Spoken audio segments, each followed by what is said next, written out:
everyone, and thank you for joining us for another segment of AppSec Decoded. My name is Laurie Carr, the blog managing editor, and I am here today with Tim Mackey. I'm Principal Security Strategist at the Synopsys Cybersecurity Research Center. So President Biden recently announced a new executive order on cybersecurity.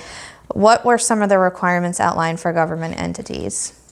So you actually make a very important statement in your question. The requirements that were posed for government entities were really posed on the organizational leads. So the Secretary of Commerce, the head of NIST, the head of DHS. When an executive order comes out, it's effectively directing an agency or set of agencies within the federal government to perform some type of activities. Unfortunately, as we sit here recording this video a little bit before Memorial Day, there are no actual requirements that have been placed on any suppliers, on any technology firms, on any non-US entities to perform any types of actions. The first of the set of deliverables that are associated with this executive order don't actually have a due date, if you will, until 45 days after the executive order was enacted. And they're effectively saying, hey, head of NIST, you need to go and figure out what the requirements are.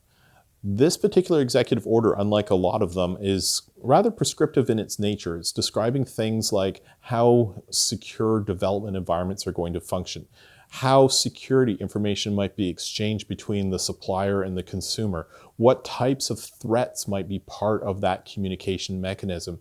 It acknowledges that the modern development world isn't something that is contained within the four walls of an organization, but encompasses commercial and proprietary and contracted software, but also lots of open source software. And so if you don't know where the source, where the code that you're dependent upon comes from, that presents a problem.